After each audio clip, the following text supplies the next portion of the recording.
আসসালামু আলাইকুম and very good evening. যুক্তরাজ্য সহ পৃথিবীর যে যেখানে বসে এনটিভি ইউরোপের বিশেষ অনুষ্ঠান কমিউনিটি ম্যাটার্স দেখছেন, আপনাদের সবাইকে শুভেচ্ছা সহ স্বাগতম। বরাবরের মতো আজকেও আপনাদের সাথে আছি আমি আদনান পাভেল। আপনারা যারা রেগুলারলি কমিউনিটি ম্যাটার্স দেখেন আপনারা জানেন কমিউনিটি ম্যাটার্স আপনাদের অনুষ্ঠান, আপনাদের নিয়ে অনুষ্ঠান। আমরা সবসময় চেষ্টা করি এই অনুষ্ঠানে এমন সব টপিকে কথা বলতে যা কিনা ব্রিটিশ বাংলাদেশি কমিউনিটি বা বাংলাদেশি কমিউনিটির উপর প্রভাব ফেলছে বা অদূর ভবিষ্যতে প্রভাব ফেলতে পারে। আজও তার ব্যতিক্রম নয়। আজকে আমরা কথা বলবো বাংলাদেশ নিয়ে। আমরা জানি বাংলাদেশে একটা বড় ধরনের চেঞ্জের মাঝে কিন্তু বাংলাদেশ যাচ্ছে। বাংলাদেশের ফিউচারটা কীরকম, আমরা যারা প্রবাসে আছি, যুক্তরাজ্যে যারা আছি এবং পৃথিবীর বহির্বিশ্বে যেখানেই আছি না কেন, আমরা সবাই কিন্তু একটা ভালো বাংলাদেশ দেখতে চাই। আমরা একটা প্রসপারাস পিসফুল বাংলাদেশ দেখতে চাই। তো আজকে আমরা কথা বলবো বাংলাদেশ নিয়ে। এটা কি একটা নিউ বিগিনিং নাকি আবার নতুন করে একটা টার্মোল শুরু হবে, তা নিয়ে আজকে আমরা কথা বলবো। আজকে আমার সাথে এই বিশেষ অনুষ্ঠানে খুব ইম্পর্ট্যান্ট টপিকে কথা বলার জন্য চারজন বিশেষ অতিথি আমাদের সাথে আজকে জয়েন করেছেন। এর মাঝে তিনজন অতিথি আমাদের সাথে ভার্চুয়ালি জয়েন করেছেন অনলাইনে, এবং আমার সাথে স্টুডিওতে এনটিভি ইউরোপের লন্ডন স্টুডিওতে সশরীরে জয়েন করেছেন আরেকজন সম্মানিত গেস্ট। আমি দর্শক আপনাদের উদ্দেশ্যে পরিচয় করে দিব আমার সাথে আজকে যারা সম্মানিত অতিথি জয়েন করেছেন। আমার সাথে প্রথমেই আছেন প্রফেসর ডক্টর খন্দকার মিরাজ রহমান, উনি professor King's college London. Professor doctor Khandakar Miraj Rahman, আপনাকে অনেক অনেক ধন্যবাদ আজকে আমাদের সাথে জয়েন করার জন্য।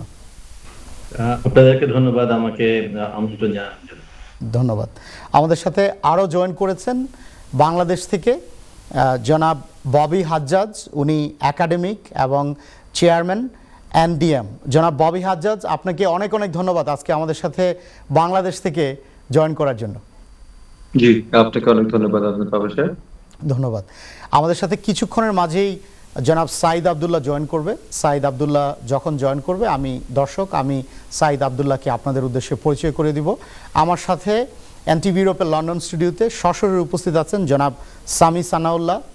হি is a very well known business entrepreneur in UK. Sami ভাই, আপনাকে অনেক অনেক ধন্যবাদ আজকে আমাদের সাথে জয়েন করার জন্য। ধন্যবাদ। আসসালামু আলাইকুম সবাইকে। ধন্যবাদ। সুপ্রিয় দর্শক, আপনারা যারা যুক্তরাজ্যে আছেন আপনারা স্কাই 780-তে আমাদের এই অনুষ্ঠান দেখতে পাচ্ছেন। তাছাড়াও আপনারা আমাদের ওয়েবসাইটের মাধ্যমে, আমাদের সোশ্যাল মিডিয়ার মাধ্যমে এই অনুষ্ঠান সরাসরি দেখতে পাচ্ছেন। আপনারা জানেন আমরা সবসময় চেষ্টা করি গুরুত্বপূর্ণ টপিকে কথা বলতে। আমাদের সাথে সবসময় অতিথিরা যারা থাকেন তারা all of them they are very expert, কিন্তু সংক্ষিপ্ত সময়ের মাঝে আমরা চেষ্টা করব আমরা যেন এই টপিকে আমাদের গেস্টদের কাছ থেকে, প্যানেলিস্টদের কাছ থেকে, সম্মানিত প্যানেলিস্টদের কাছ থেকে আমরা ওনাদের কমেন্ট যেন জানতে পারি। আমি প্রথমেই চলে আসব জনাব ববি হাজ্জাজ, আমি আপনার কাছে চলে আসব। জনাব ববি হাজ্জাজ, আপনি বাংলাদেশে খুবই পরিচিত একজন মুখ, আপনি রাজনীতিবিদ, আপনি একজন একাডেমিক। আপনি যদি বলতেন এই যে বাংলাদেশের বর্তমান সময়,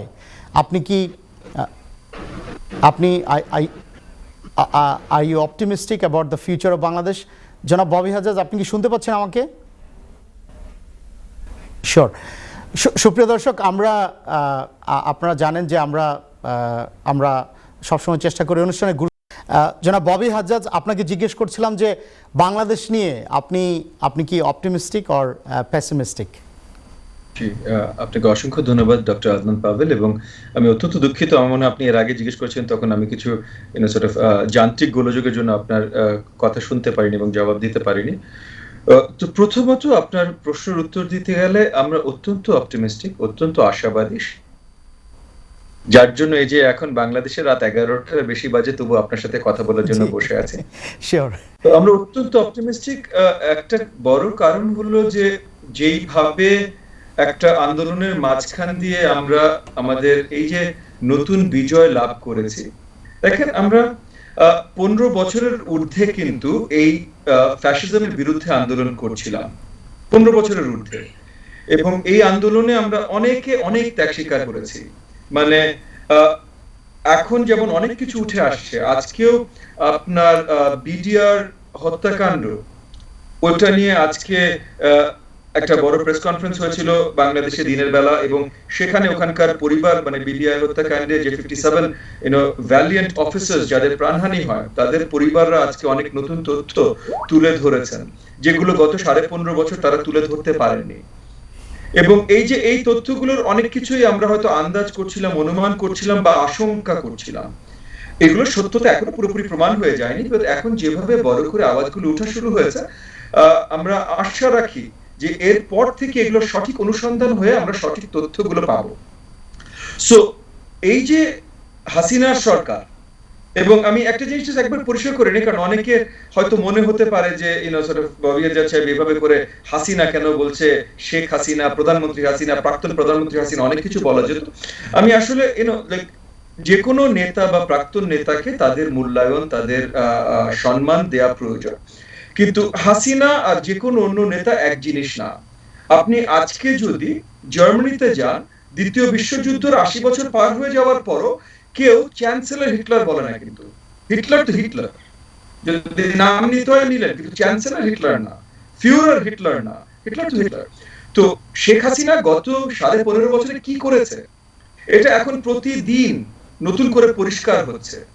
আমরা যারা রাজনৈতিক পরিমণ্ডলে কাজ করছিলাম, যেমন আমি নিজের কথা দিয়েও যদি বলি, গত 13 বছরে আমি গুম হয়েছি, জেলে গেছি, শারীরিক অত্যাচারের সম্মুখীন হয়েছি, আরো অনেক কিছু হয়েছি গত 13 বছরে।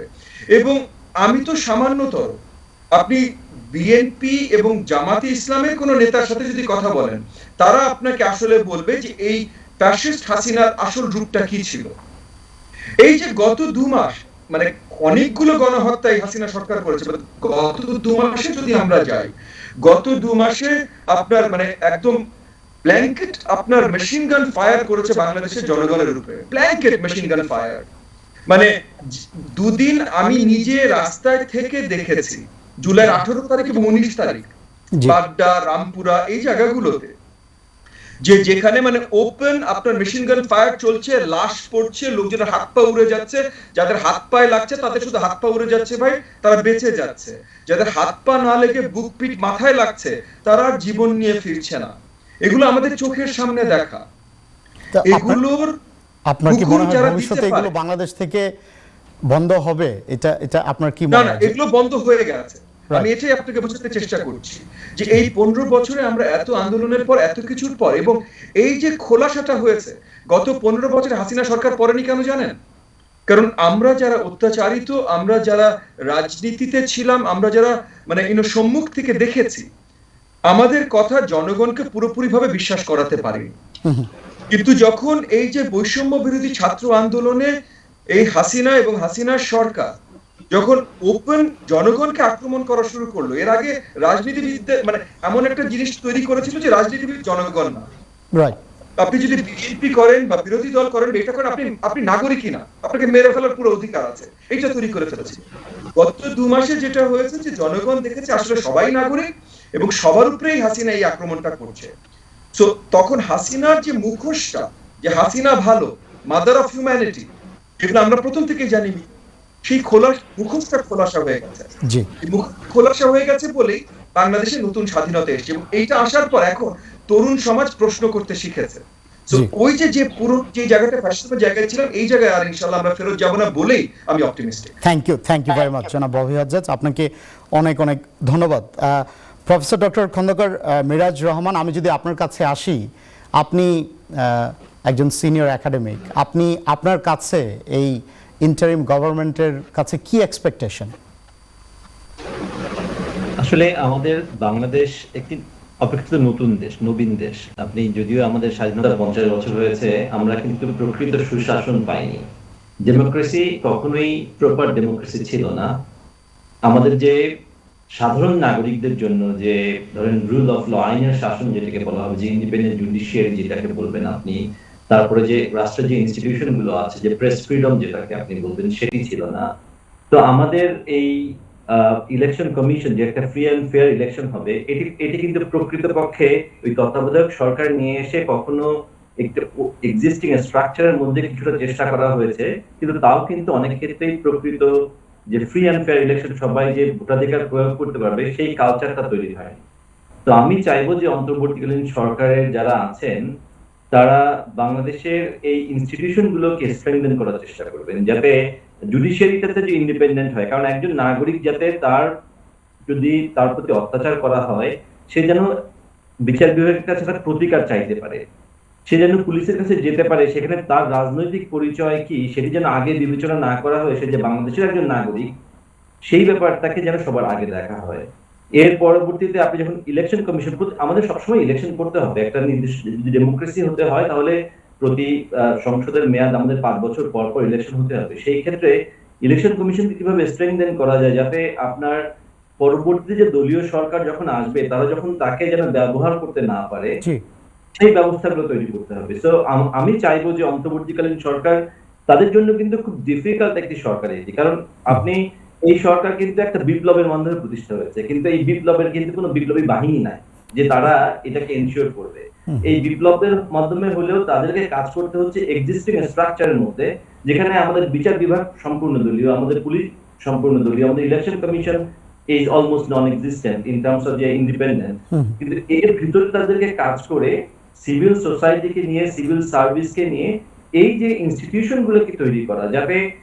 আমাদের তো বারবার এরকম বিপ্লবের প্রয়োজন, এই যে বিপ্লবটা হয়েছে আমরা যাতে এই ইনস্টিটিউশন গুলোকে স্ট্রেংথেন করতে পারি, যাতে এর পরবর্তীতে সিস্টেমটা এরকম হয় যে না সাধারণ মানুষ তারা মত প্রকাশ করতে পারে। এখন যেমন ববি হাজার সাহেব বললেন যে মানুষ অনেক কথা বলতে পারছে, তার যেন এই কথা বলার স্বাধীনতা থাকে, মানুষের একটা অ্যাসেম্বলির যেন স্বাধীন রাইট টু অ্যাসেম্বলি, এগুলো হিউম্যান রাইটস, এইগুলো যেন থাকে। তার প্রতি যদি অত্যাচার হয় সে রাষ্ট্র করুক অথবা অন্য জনগণ করুক, সে যেন তার প্রতিকার চাইতে পারে, এরকম একটা সিস্টেম এস্টাবলিশ হোক। তো আমার কাছে যেটা মনে হয় যে যেটি আসলে প্রয়োজন হবে, যে কিছু কিছু সংশোধন দরকার হবে সংবিধানের, যেমন আপনার আমাদের তত্ত্বাবধায়ক সরকার, আমাদের বোধহয় আরো বেশ কিছুদিন আমাদের দরকার এই সিস্টেমটা আনটিল আমাদের এই ইনস্টিটিউশনগুলো স্ট্রেংথেন না হয়। সেটা না হওয়া পর্যন্ত আপনি হয়তো আগামী 5টি ইলেকশন, আগামী 10টি ইলেকশন এই সিস্টেমে যেতে হবে। এটি অনেকের কাছে অনেক উইয়ার্ড মনে হয় যে আপনার যদি পশ্চিম বিশ্বকে দেখেন তারা বলবে যে কেন তোমাদের এরকম একটা ইন্টারিম কেয়ারটেকার গভর্নমেন্ট লাগবে, আমাদের ইনস্টিটিউশনগুলো স্ট্রং। তো আমি চাইবো এই ইনস্টিটিউশনগুলোকে স্ট্রং করুন এবং যতদিন দরকার তার জন্য তারপরে তারা আপনার ইলেকশন দেয়, কারণ এর কোনো গ্যারান্টি নাই যে এর পরবর্তী দলীয় সরকার যে আবারও সেই ইনস্টিটিউশনগুলোকে ইউটিলাইজ করবে না। কারণ আমাদের যে অভিজ্ঞতা আমরা দেখছি, আমি সেই ক্ষেত্রে বলবো যে আমাদের অভিজ্ঞতা খুব সুখকর নয়।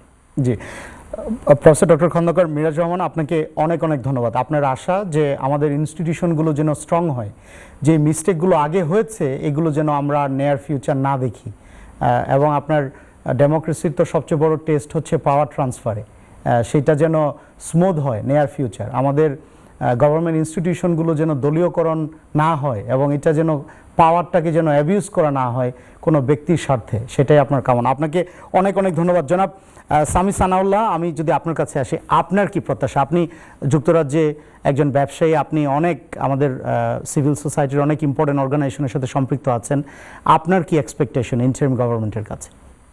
অত্যন্ত আশাবাদী।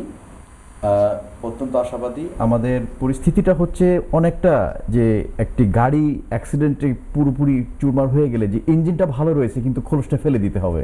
তো আমাদের এই বর্তমান যে অবন্তরীণ সরকারের আসলে খুবই মানে একটা চ্যালেঞ্জ ওনার সম্মুখীন হচ্ছেন, যেখানে দেখা যাচ্ছে যে ওনাদের সম্পূর্ণ খোলসটাকে ফেলে আবার ভিতরের যা আছে সব রেখে আবার নতুন করে তৈরি করা।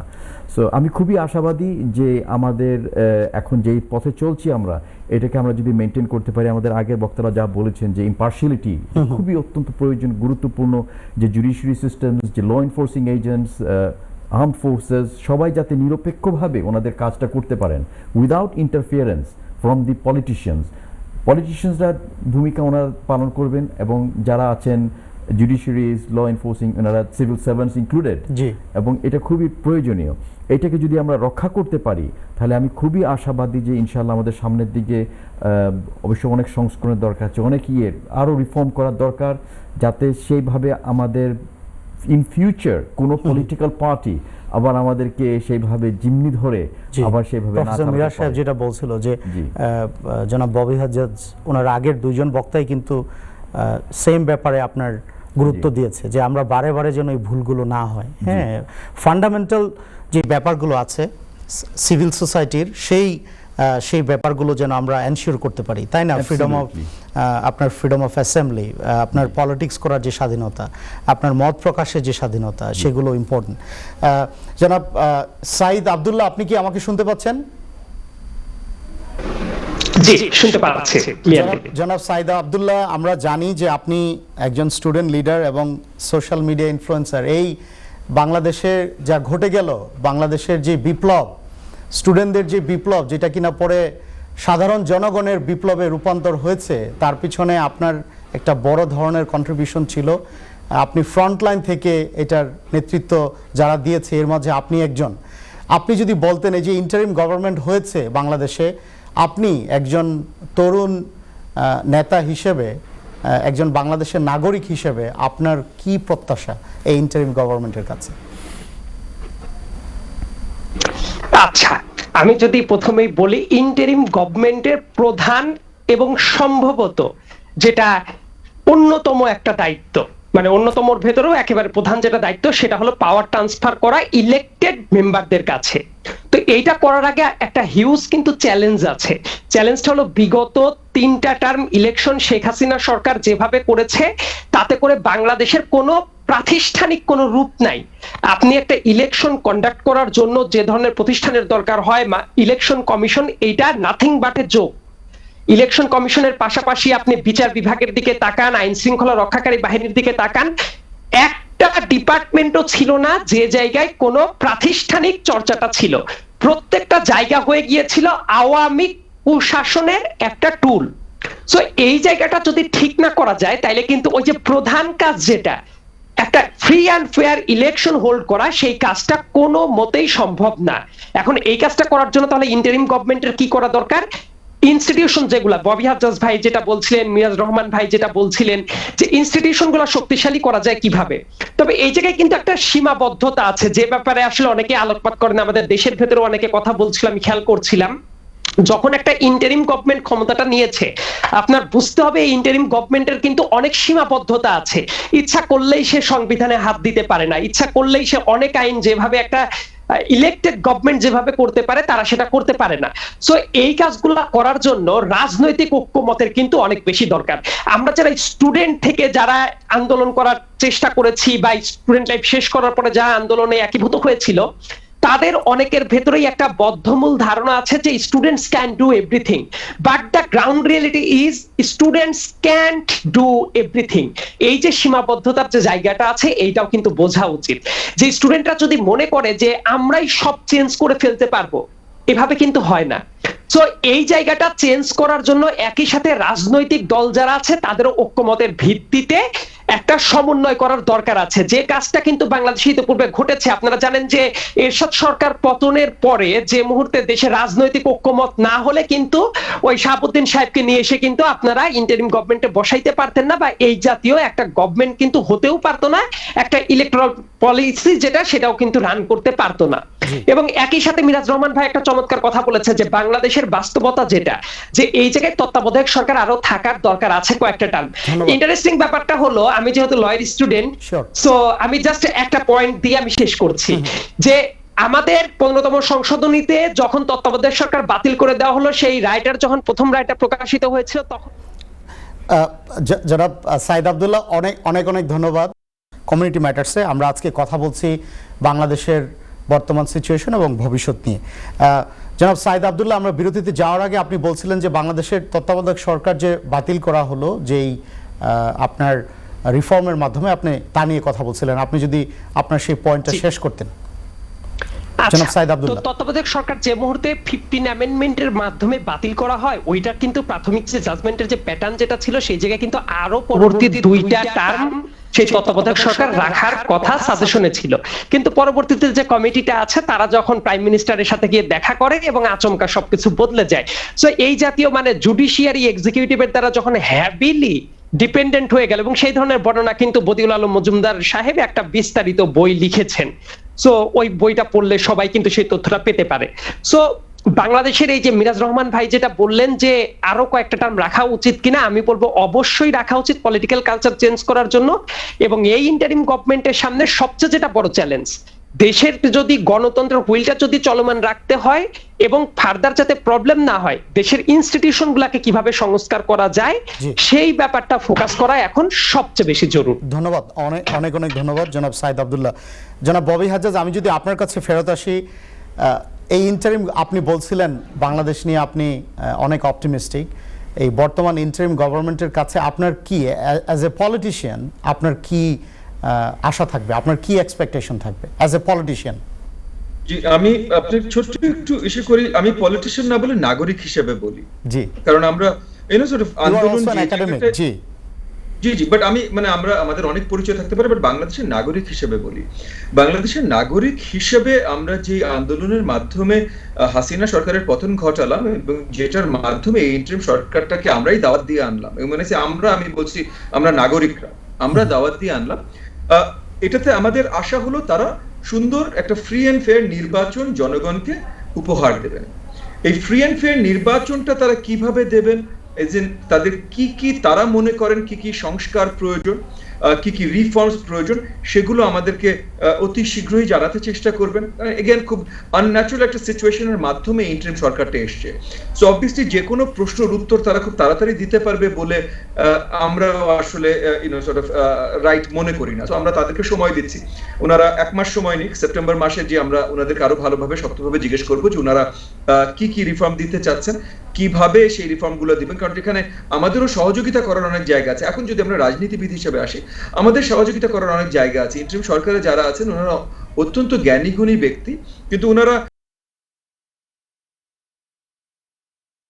মানে রাজনৈতিক প্রতিষ্ঠানগুলো কিভাবে চলে, জনগণ কিভাবে চিন্তা করে, সেগুলো বাস্তবায়ন কিভাবে হতে পারে, এই জিনিসগুলো নিয়ে আমরা আছি তাদের পাশে, তাদেরকে সহযোগিতা করবার জন্য। কিন্তু সেই সহযোগিতাটা পাবার জন্য তাদের আমাদের সাথে আলোচনায় বসতে হবে, যেটা তারাও বসছেন। তো আগামী মাসে আমরা আশা রাখবো ওনারা একটু পরিষ্কার করবেন ওনাদের এজেন্ডা গোলস গুলো কি, সেই হিসেবে ওনাদের সময় কত লাগবে, তখন ওনাদের সাথে আমরাও কাজ করব ভাই, সো দ্যাট ওনারা সুন্দরভাবে সেটা পৌঁছতে পারেন। ধন্যবাদ। আমি আপনাকে একটা হাইপোথেটিক্যাল প্রশ্ন করি। আপনি বলছিলেন যে আগামী মাসে হয়তোবা একটা ডায়লগ হবে, এরপরে আপনারা আরো ভালোভাবে বলতে পারবেন।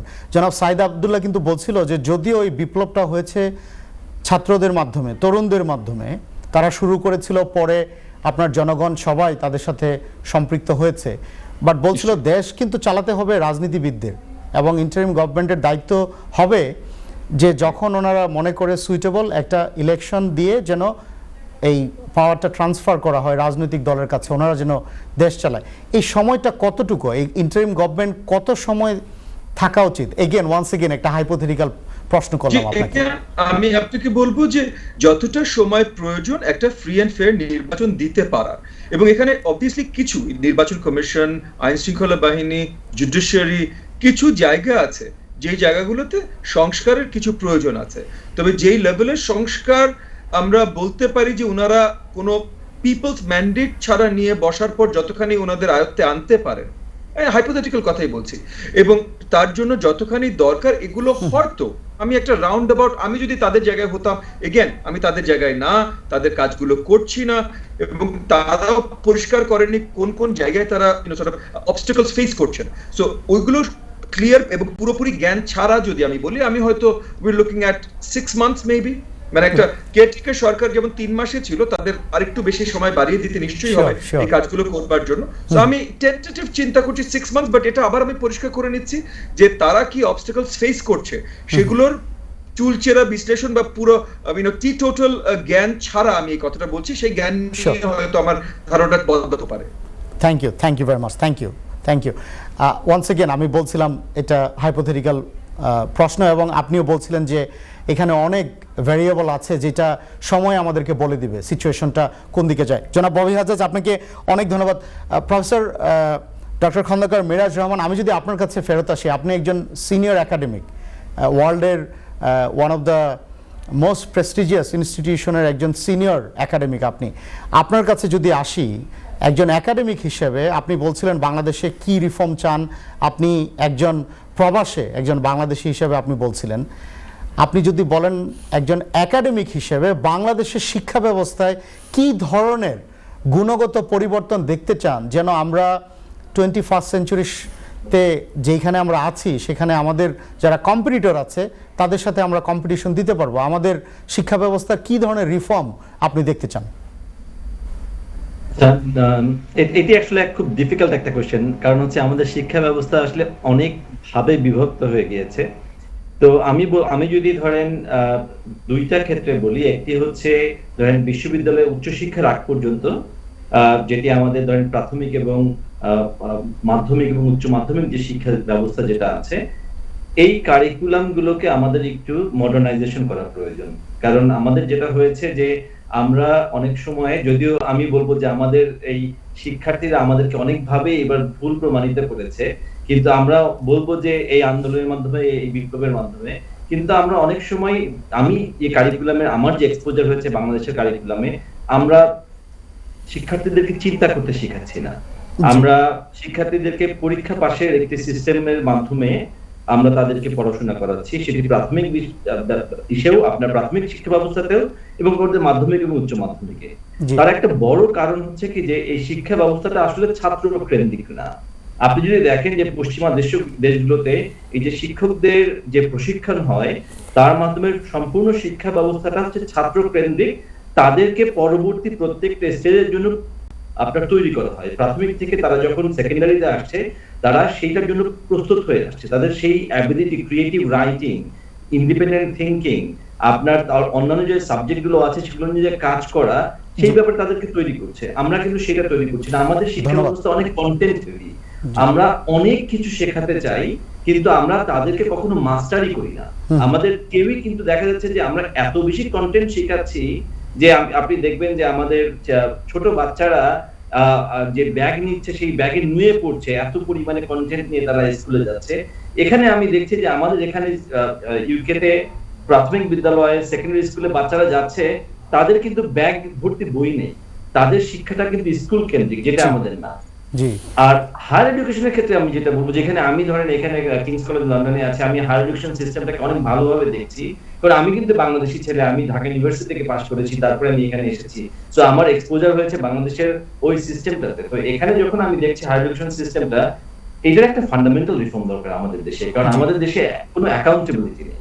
আমাদের সমস্যাটা যেটা হচ্ছে যে শিক্ষকরা এতভাবে দলীয় রাজনীতিতে যুক্ত, তারা ছাত্রদের শেখানোর চাইতে তারা কিভাবে দলীয় লেজুর ভিত্তিক করতে পারবেন, তাদের নিজেদের পজিশনটাকে ঠিক করতে পারবেন, সেদিকে তাদের অনেক বেশি মনোযোগ।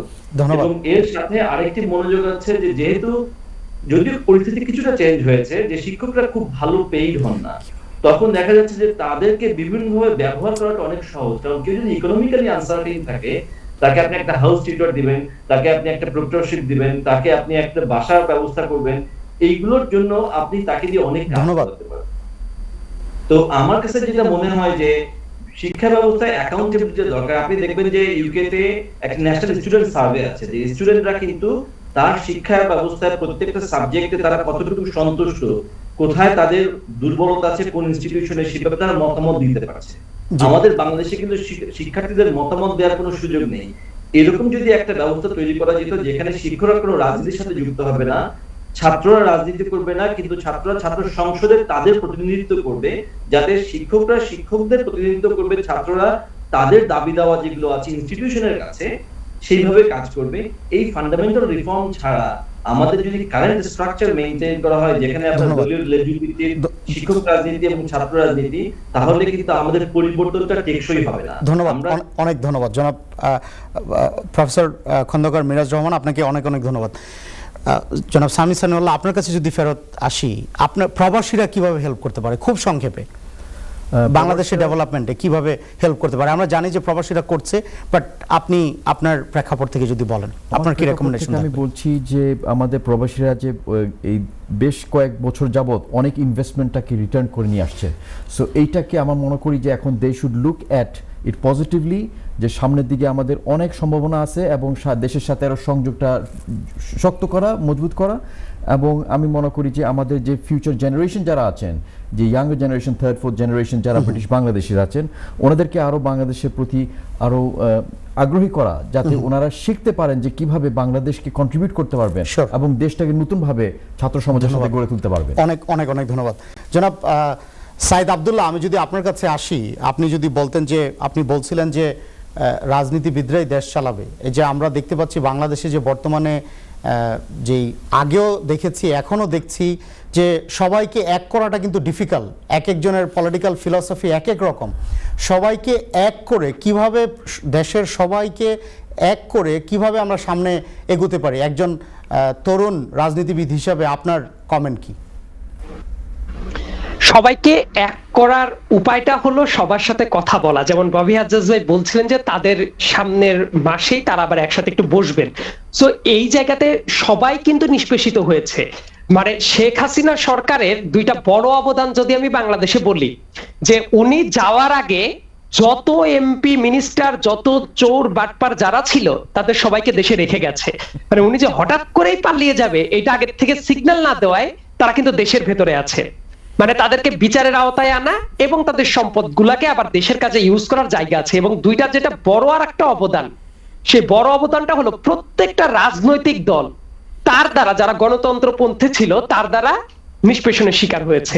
কাজেই ওই যে প্রত্যেকেই যেহেতু তার দ্বারা শিকার হয়েছে, ভিকটিম হয়েছে, ওই জায়গাটা মাথায় রেখে রাজনৈতিক দলকে ঐক্যমতের ভিত্তিতে নিয়ে আসা যায়। কারণ এক একজনের এক একটা ফিলোসফি থাকতে পারে, কিন্তু বেসিক যে জায়গাটা, একটা ফ্রি অ্যান্ড ফেয়ার ইলেকশনের জায়গাটা, মানবাধিকারের জায়গাটা, এই জায়গাটা আমার মনে হয় যে ইনস্টিটিউশনালি ঠিক করাটা পসিবল। ধন্যবাদ জনাব ববি হাজ্জাজ, প্রফেসর ডক্টর খন্দকার মিরাজ রহমান, জনাব সাইদ আব্দুল্লাহ, জনাব সামি সানাউল্লাহ, আপনাদের চারজনকে অনেক অনেক ধন্যবাদ। আমরা এই কনভারসেশন, আপনারা সবাই খুব ভালো বক্তা, এই কনভারসেশন আমরা আরও কন্টিনিউ করতে পারতাম, বাট সময় খুবই সংক্ষিপ্ত। আমাদের সাথে জয়েন করার জন্য আপনাদেরকে অনেক অনেক ধন্যবাদ। সুপ্রিয় দর্শক, আপনাদের সাথে আবারও দেখা হবে। সেই পর্যন্ত ভালো থাকুন, সুস্থ থাকুন।